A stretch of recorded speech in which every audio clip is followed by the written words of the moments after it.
जय गुरुदेव मित्रों, मैं ब्रह्मचारी सूर्यानंद दास आप सभी बंधुओं को आत्म संदेश यूट्यूब चैनल में आप सबका हार्दिक स्वागत करता हूँ। प्रत्येक वर्ष के प्रति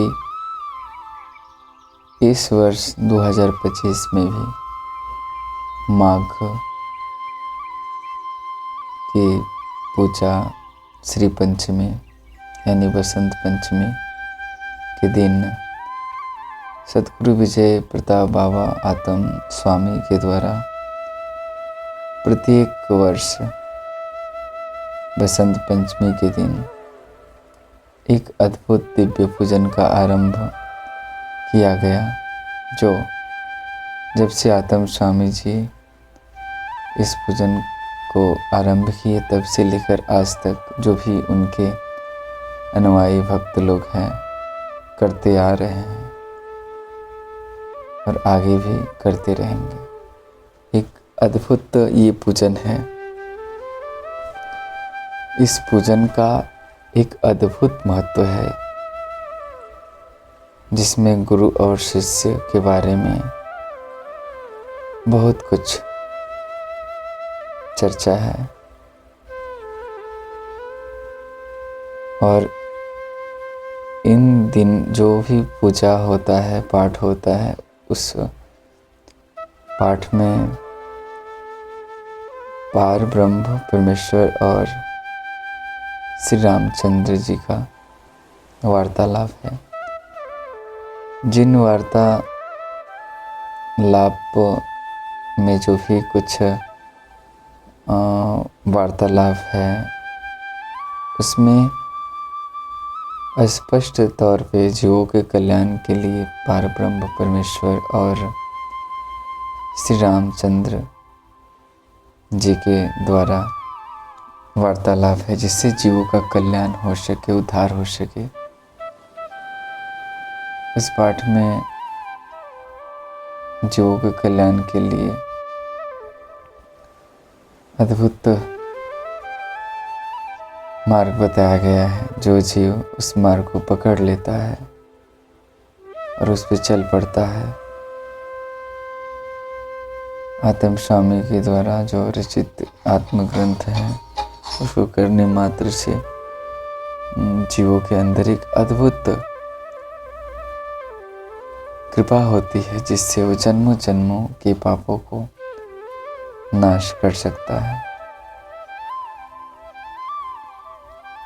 देखिए, ये जो चौका पूरा जा रहा है, ये काठ यानी कि लकड़ी की राख का चौका किया जाता है। फिर उसके बाद उस पर जो आत्म स्वामी जी के द्वारा लिखित सतगुरु विजय प्रताप जी के द्वारा लिखित जो भी धर्म ग्रंथ हैं, जो भी उनके हृदय की आवाज़ें हैं, जो भी अपने शब्दों में वो लिपिबद्ध किए हुए हैं, वही पुस्तक उस चौके पे रखी जाती है। लगभग उनके द्वारा लिखित करीब 125 ग्रंथ हैं, वहीं चौका पर रखकर पूरी तरीक़ा से हृदय श्रद्धा और प्रेम भावों को व्यक्त करते हुए इस दिन जो भी हमारे यहाँ भारत में मिलने वाले जो भी फल हैं, ड्राई फ्रूट हो या हरा फल हो, सब इस दिन भक्तों के द्वारा लाया जाता है। लाकर एक श्रद्धा प्रेम भाव से सजाया जाता है, उनके चरणों में समर्पण किया जाता है, ताकि वो गुरुदेव को प्रसन्न किया जा सके। गुरु को हम सब क्या प्रसन्न कर सकते हैं, लेकिन पूरा प्रयास यही होता है, हृदय में श्रद्धा और भाव से भरकर जो भी चीज़ सतगुरु भगवान के चरणों में हम सब लाते हैं और चढ़ाते हैं। यही प्रार्थना होता है कि प्रभु हम सब आपको क्या दे सकते हैं, आपका ही दी हुई जो भी सामग्रियाँ है आप ही के चरणों में लेकर समर्पण करते हैं। प्रभु सत्य तो यही है कि मनुष्य के पास है ही क्या। यदि आजकल दुनिया को देखते हुए देखा जाए तो मनुष्य के पास विशेष तौर पे कुछ है और सभी मनुष्यों के पास, चाहे वो नर हो या नारी हो, काम, क्रोध, लोभ, मोह, अहंकार, इनके सिवा है ही क्या।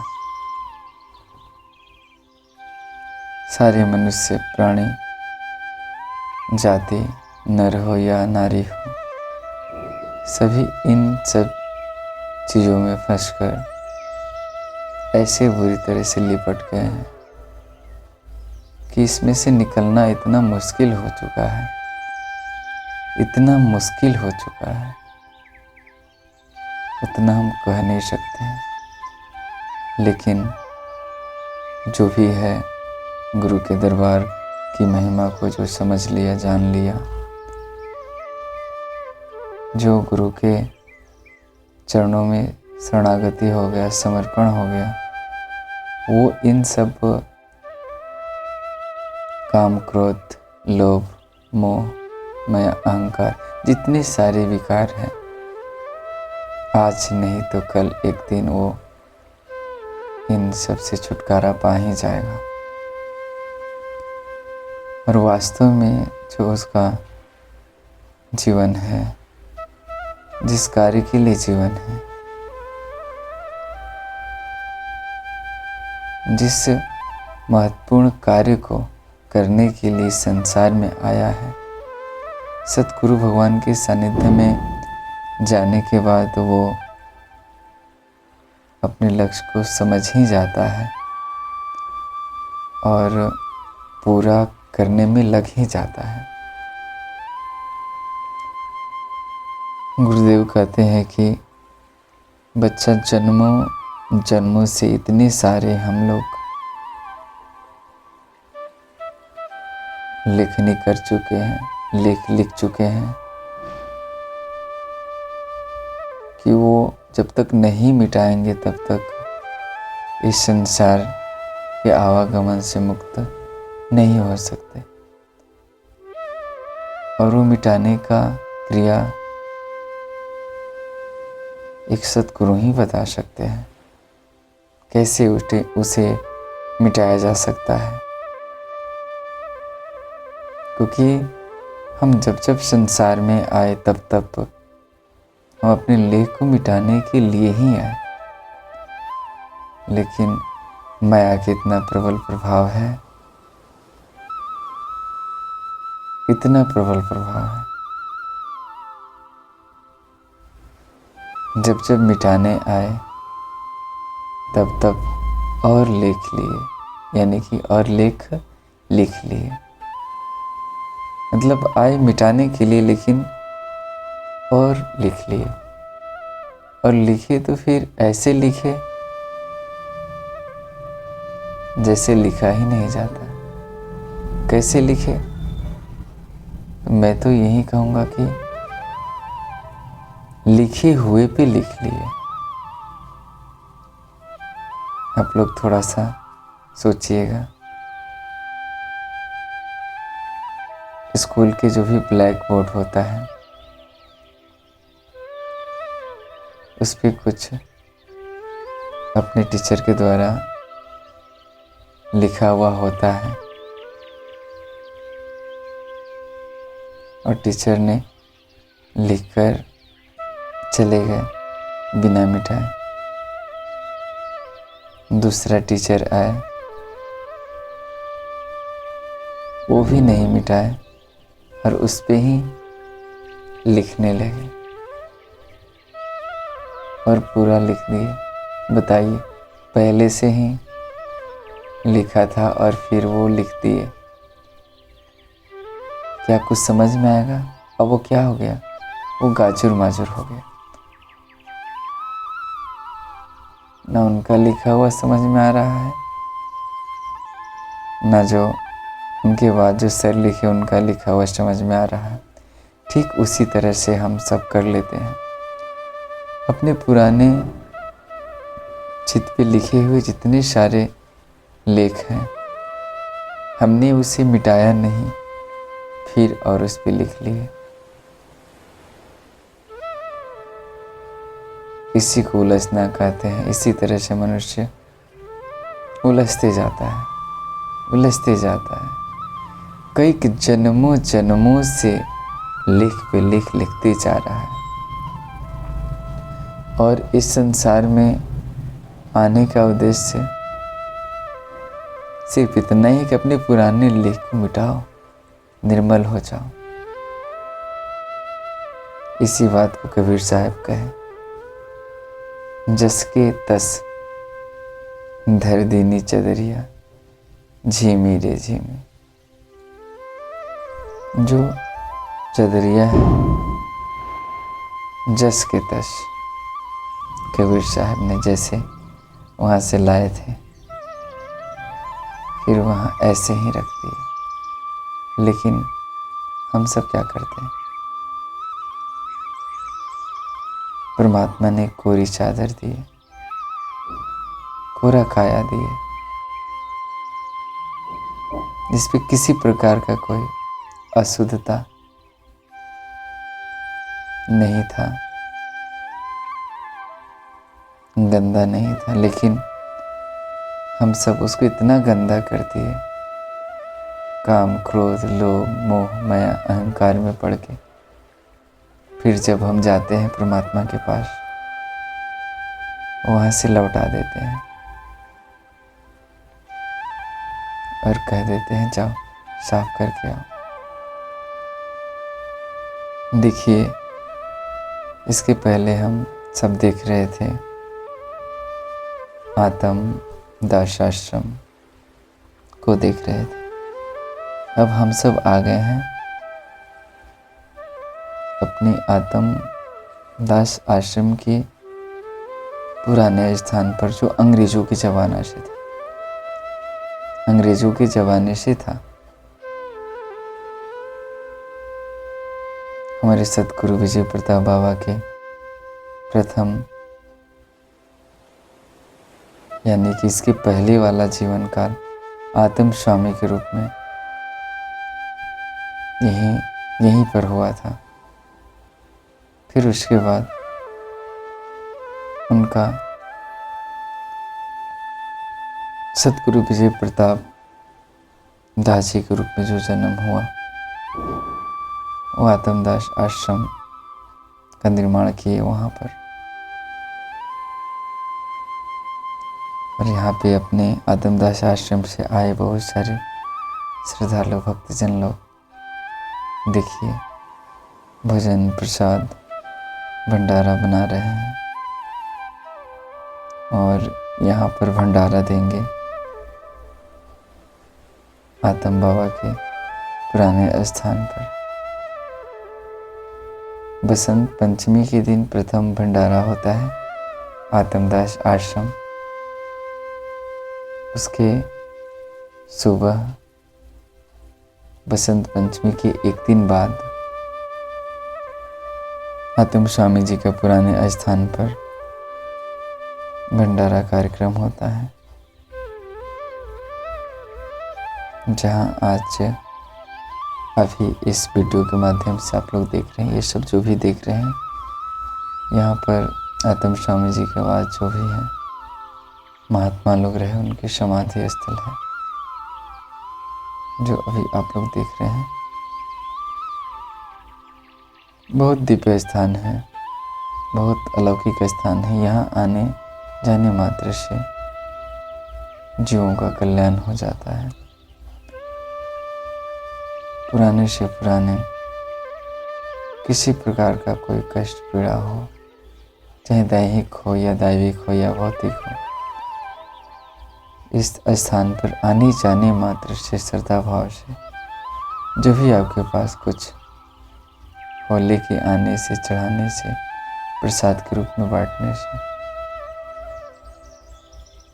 मनुष्य का कल्याण होता है। और वहाँ पर भी जो उमरपुर दियारा में जो स्थान है, जहाँ आत्मदास आश्रम के नाम से जाना जाता है, जो शक्ति यहाँ कार्य करती है वही शक्ति वहाँ भी कार्य करती है।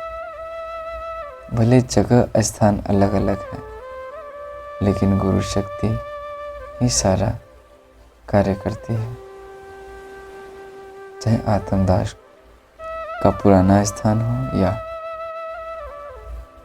जो भी दियारा में, उमरपुर दियारा में जो स्थान हो, वहाँ पर भी वही गुरुदेव की शक्ति कार्य करती है। अभी हम जो दिखा रहे हैं इस वीडियो के माध्यम से, ये आत्मदास जी के बगल में कोई महात्मा रहे होंगे, उनकी समाधि स्थल है, जो फिर आगे आप लोग देख रहे हैं। ये आत्म बाबा की समाधि स्थल है। ये अंग्रेजों के जमाने से ये दरबार चलते आ रहा है। बहुत पुराना यह स्थान है, इतना पुराना है कि हमें पूरी तरीके से पता नहीं, लेकिन इतना जरूर सुने, बहुत पुराना स्थान है। अंग्रेजों के जमाने से पहले से यह स्थान है। यह आत्म बाबा का अंदर से गुंबज दिखाया जा रहा है मंदिर का। यह आत्म बाबा का बहुत दिव्य और पुराना स्थान है, जहाँ आने जाने मात्र से जीवों का कल्याण होता है। देखिए, श्री पारसदास जी की समाधि, श्री आत्म साहेब जी की समाधि, ये एक अद्भुत समाधि स्थल है। यहाँ जो मनोकामना लेकर आते हैं, सबकी वो मनोकामना पूरी होती है। ऐसे ही दिव्य दरबार।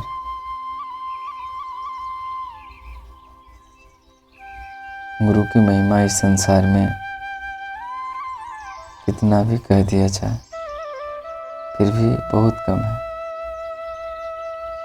इसी बात को कहते हैं कबीर साहब, सात समुद्र की मसी करूं, लेखन सब बन रहा है, सारी धरती कागज करूं, गुरगुन लिखा न जाए।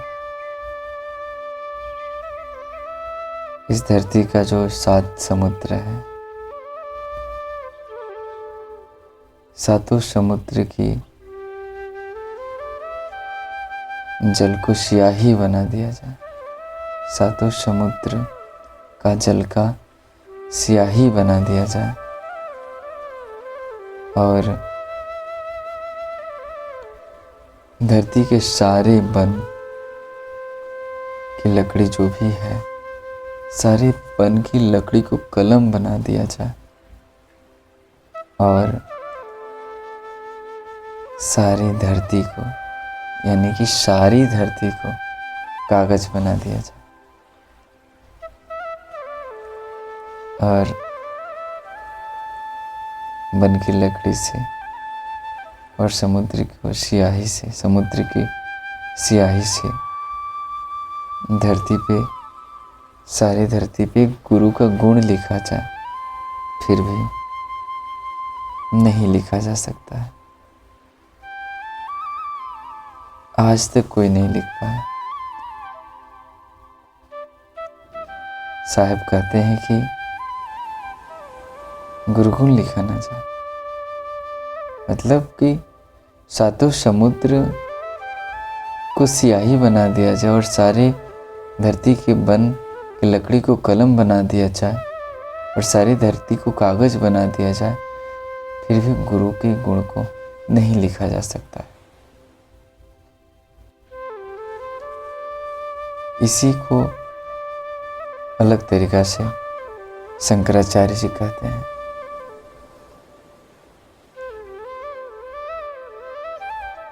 धन सुमेरु पर्वत की तरह हो, खूब सुंदर पत्नी हो, चारों दिशा में यश और कीर्ति फैला हो। यदि आपको गुरु के चरणों में प्रीति न हो तो सब बेकार है, सब बेकार है।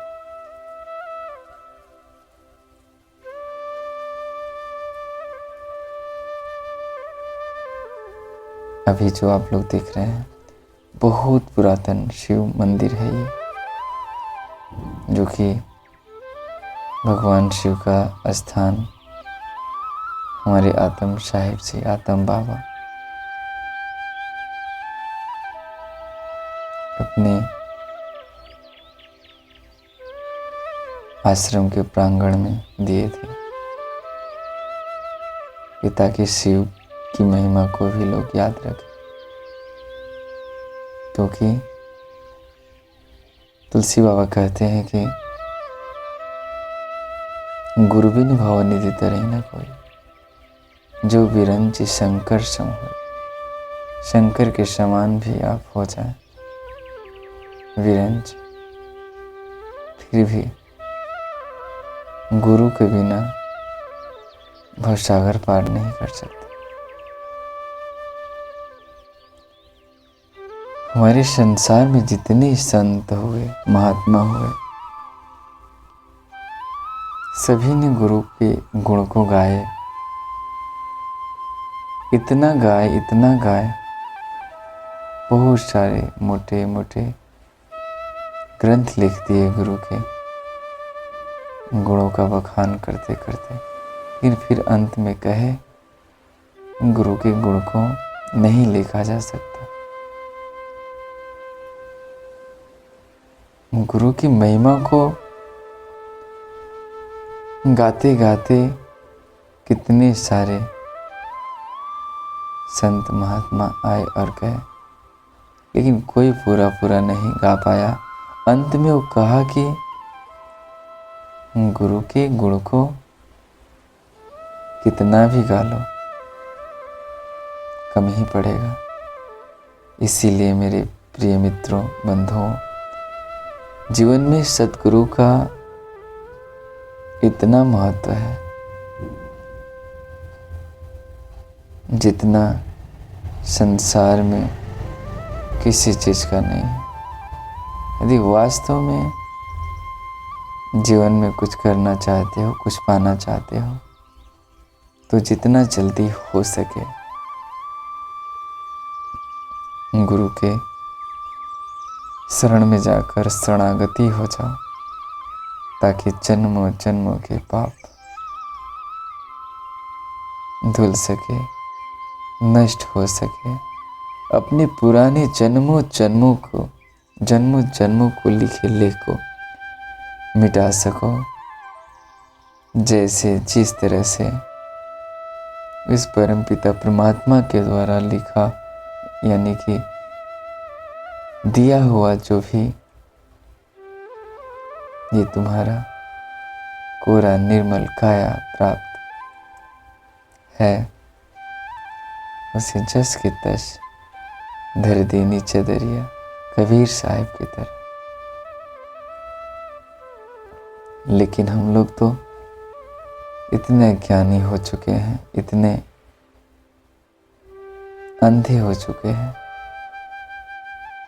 सत्य को नहीं समझ पाते। दूसरे के अंदर में बुराइयां को देखते रहते हैं, बुराइयों को देखते रहते हैं और अपने अच्छाई को देखते रहते हैं। लेकिन हमारे साहिब कहते हैं कि बुरा जो देखन में चला, मिला ना बुरा कोई। जो दिल झाका आपना, हमसे बुरा न कोई। बाबा कहते हैं कि बुरा दिखने मैं चला, कोई बुरा नहीं मिला। जो दिल झांका, खुद में तो देखा कि हमसे बुरा कोई नहीं है। देखिए, इतने महान संत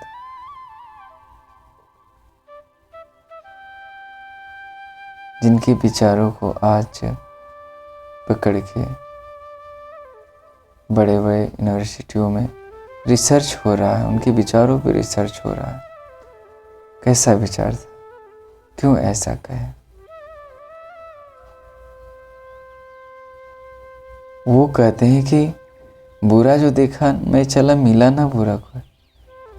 जो दिल झांका अपना, हमसे बुरा न कोई। देखिए कितना अद्भुत हृदय का ये भाव है। लेकिन हम सब तो इतने अंधे हो चुके हैं, इतने बेवकूफ हो चुके हैं, इतने अहंकारी हो चुके हैं, इतने अभिमानी हो चुके हैं, इतना छलिया हो चुके हैं कि अपने बुराई को न देखकर किसी और की बुराइयों में दिन रात लगे रहते हैं। ये क्या है? ये घोर अंधकार है जीवन में। इतने अंधे हम हैं कि सत्य को नहीं समझ सकते।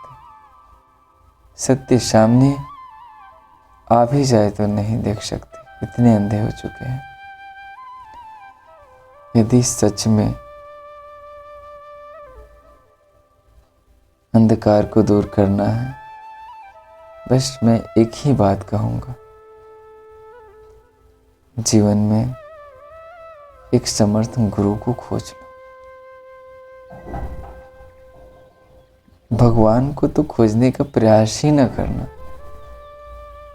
भगवान नहीं भूला है। भगवान तो तुम्हारे समक्ष हर पल हर क्षण घट घट में वासी है वो।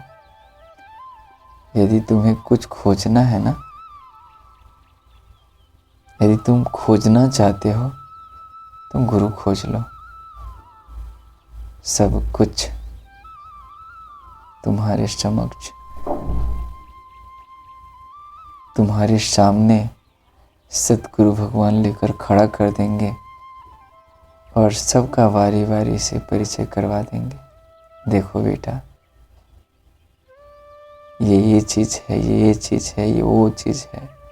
मतलब कहने का तात्पर्य ये है कि सब कुछ वो प्राप्त कर सकते हैं और करवा सकते हैं, क्योंकि